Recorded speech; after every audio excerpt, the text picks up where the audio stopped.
Hello, this is Chris with Pixel Freak, and today I have a very controversial action RPG called Everland.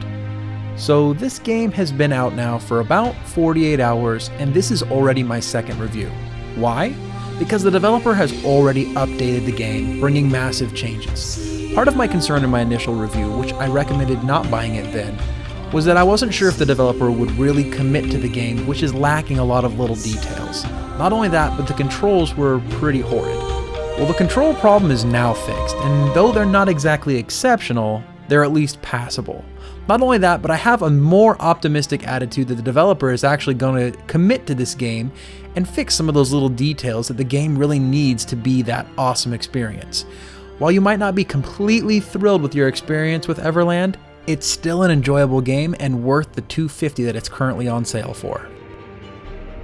In the previous rendition of the game, the controls were actually very awkwardly laid out, where the left analog stick basically controlled all of your movement, and the right analog stick just simply toggled back and forth between a first and third person view. The controls are now laid out a little bit differently, and on the left analog stick you actually move forward and back, and on the right analog stick you move side to side. It'd be really nice to see the left analog stick also control your strafe, but I might be asking a little bit too much, a little bit too fast. It's really nice to see the developer jump on this task and fix this so quickly, so I'm really optimistic that it'll get to more fine-tuning the controls in the future.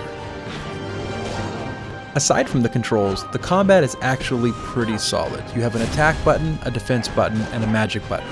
Your spells are changeable by the 5 hotkeys at the bottom, and those are interchangeable through the spell book, but you also gain new spells for your spell book as you level up.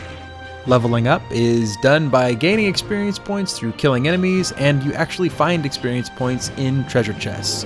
Here you can see the experience points at the top of the screen. For every level you get 2 physic points and 1 magic point, and your physic points go towards your abilities in magic and defense and pretty standard action RPG categories. Your magic points go into one of the 4 types of magic here, and what this does is for every point you put in, you either get some attributes or you get some new spell.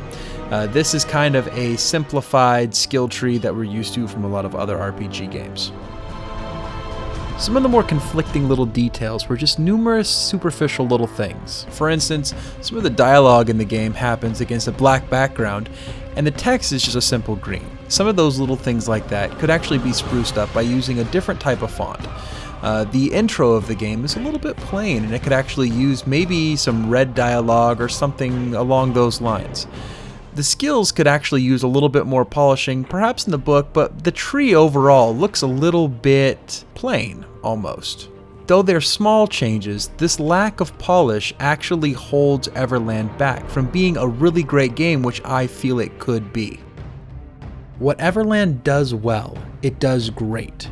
The problem isn't with what it's doing well, because obviously by the graphics and the sound and the landscapes and the character models, Everland has a lot going for it.